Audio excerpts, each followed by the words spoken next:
This poem is called Mantle. It's about Mickey Mantle. It serves several purposes. One, it explains my answer to a question that I am asked constantly. Why do you like the New York Yankees when you're from Oklahoma? And the answer is my brother was a huge Mickey Mantle fan, and when I was 7, almost 8, I was going on 8, and the home run chase in '61 was going on, and my brother sat me down and he said, "Watch this guy. This is the greatest baseball player that ever lived." And I think he may have been right. Had Mantle played anywhere besides Yankee Stadium, had Mantle managed to stay away from the booze and keep 2 solid knees, I honestly think he'd have hit 1,000 home runs. I watched a game when I was about 9 where he hit 4 straight balls to within all well over 440 feet, most of them over 450 feet, because Yankee Stadium was 461 feet to dead center, and he hit them all to dead center, same game. He went 0 for 4, and and that's like 1,800 feet of fly out, which is pretty impressive. And I saw him in one game where he drag bunted left-handed, homered left-handed. They brought in another pitcher. He homered right-handed and pushed a bunt right-handed. Went 4 for 4 with 2 homers and 2 bunt singles.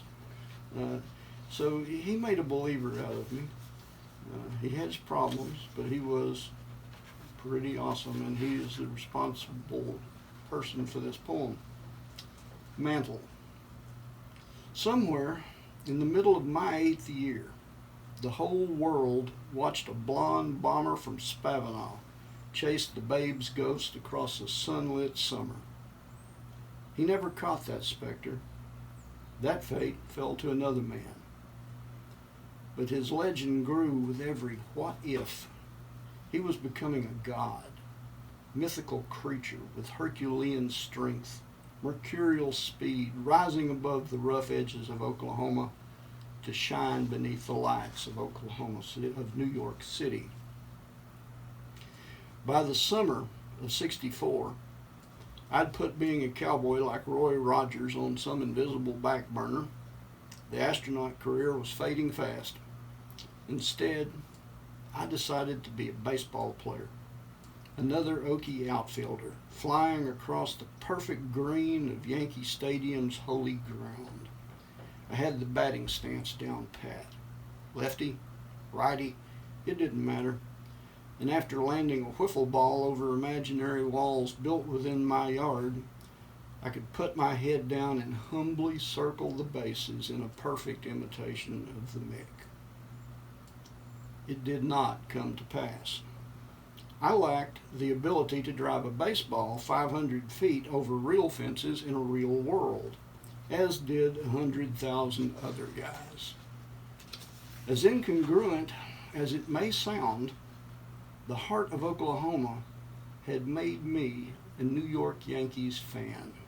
I had found my first real hero outside of my family. Crouched in the on-deck circle, like a snake, coiled and ready to strike, before smashing baseballs off facades in Yankee Stadium, or dragging bunts and running fly balls down, on those Saturday afternoon television screens where I cooled my heels before our backyard games. Looking back, I think it was that country poor boy smile that really drew me in, hooked me like a fish as those coal miner arms rippled from beneath the sleeves of his Yankee uniform. Navy, number 7, stretched tight across the back. Like 100,000 other boys, I fell in love with the all-American dream. Our Little League multicolored 7s flew like baggy flags in his army. Even after I became a man, and had learned I had better heroes close at hand, even after the sad images of the broken warrior striking out to end the game, even after Boughton's Ball 4 had revealed the tarnished armor, I still loved the idea of the man. He was my childhood personified. He was the Oklahoma boy betrayed by New York City. He was unconquerable. Both legs taped, broken bones, bleeding as he beat out an infield grounder for the base hit. Lifted unto unsought heavens, his comet emerged, a flawed yet brilliant star, blazing to untouched heights, descending into dark, rising from the pit once more into the light. He was a paradox and a paradigm, but in the end, he was a man again, native son, forgiven, a god no more. Just a ball player, he so often said, unable to understand the awe we held him in. I just played baseball. Heroes are fragile things these days, stored in lucite, protected from air and human touch. Too many plastic men, not enough blood and bone. Few remain today who rise above their own failings. Very, very few. But Mickey Mantle did. He rose above it all, left the vulgar, surly drunk behind, and became the Okie boy we loved once more. Released the fragile husk and slipped into immortality, leaving me with my pin-striped Oklahoma heart. Now, if that don't make you a Yankee fan, nothing will.